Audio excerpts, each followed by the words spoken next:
Bienvenidos a un nuevo vídeo. Vamos ahora a investigar acerca de los circuitos eléctricos. Los circuitos eléctricos se estudian ya en educación primaria y luego en educación secundaria, normalmente en las asignaturas relacionadas con tecnología, se construyen habitualmente circuitos.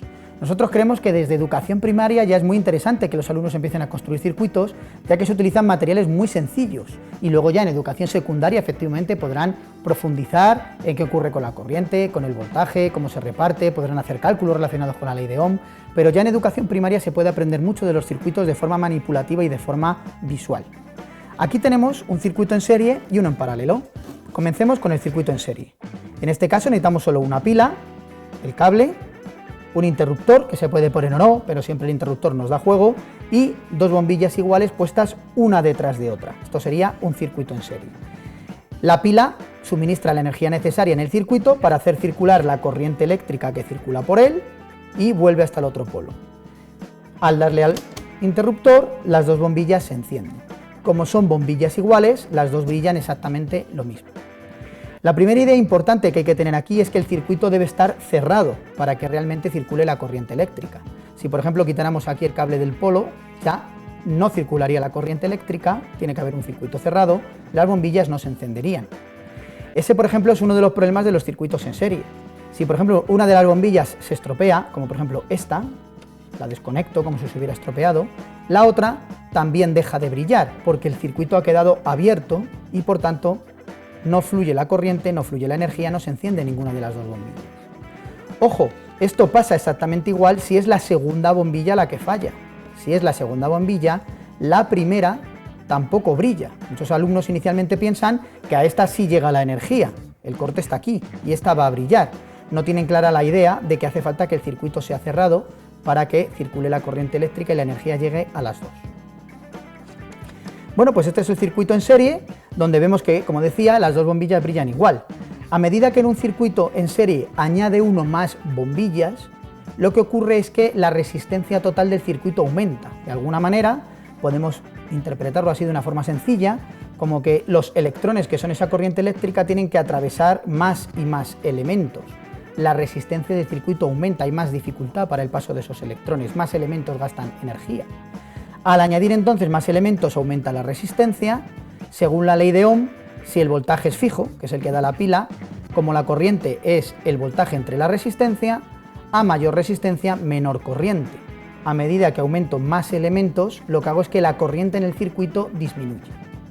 A menor corriente, menos energía asociada a ella, menos brillan las bombillas. A medida que yo voy añadiendo más y más bombillas, cada vez brillan menos. Eso también, por el otro lado, es una ventaja de los circuitos en serie. Como el brillo es bajo, las pilas duran más tiempo en un circuito en serie.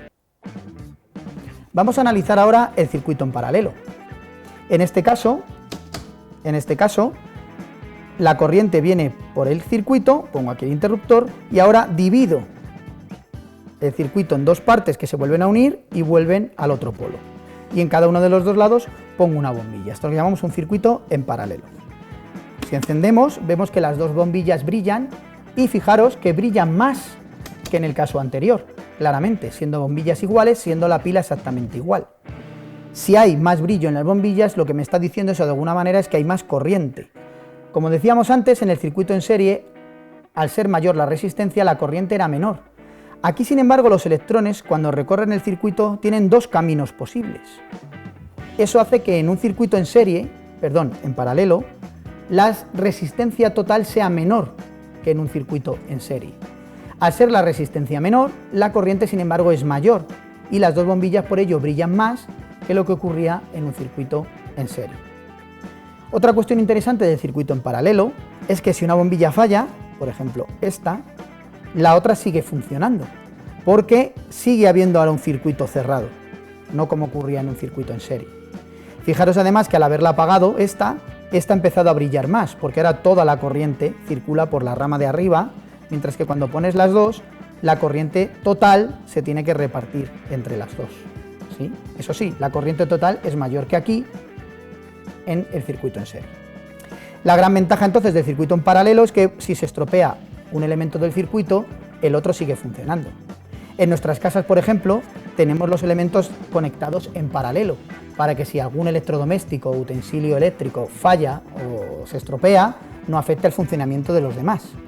A cambio, va a gastar más energía que en un circuito en serie. Fijaros que la bombilla brilla más, estamos consumiendo más energía en este circuito en paralelo, en este caso la pila va a durar menos. Bueno, pues os animamos mucho ya desde educación primaria a que los niños y las niñas construyan este tipo de circuitos, comparen el brillo de las bombillas, deduzcan las ventajas e inconvenientes que pueden tener los dos, y luego ya en educación secundaria puedan profundizar en la ley de Ohm, en los cálculos, que son relativamente sencillos, para llegar a entender completamente los dos tipos de circuitos. Por último, quería enseñaros este pequeño juguete que podéis conseguir muy fácilmente, que venden por ahí, que simplemente, fijaros lo que es, tiene aquí los bornes abiertos y cuando yo cierro el circuito, se cierra y emite luz y emite sonido. Lo interesante de este dispositivo es que podemos ver, gracias a él, por ejemplo, que nosotros mismos somos conductores. Lo divertido además de esto es que varios alumnos en clase se pueden poner haciendo un círculo, haciendo un circuito cerrado y dándose las manos unos a otros, cerrar el circuito y el elemento suena.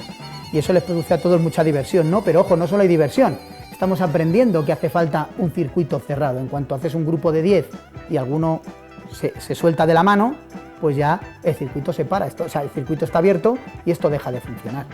También esto nos puede servir para comprobar elementos aislantes y conductores. Por ejemplo, si yo los uno con un clip, o yo mismo que éramos conductores, si uno los bornes con el clip, esto funciona porque es conductor. Pero si por ejemplo lo uno con un bolígrafo, que es un plástico aislante, no funciona. Esa es otra actividad típica también que se puede hacer desde educación primaria, construir un circuito sencillo como los que hemos visto y poner aquí en el hueco materiales aislantes y conductores diferentes. Y de esa manera comparar y estudiar qué materiales son aislantes, qué materiales son conductores, como podemos hacer también con un sencillo juguete con plástico. Bueno, espero que esta experiencia os haya resultado entretenida. Hasta pronto.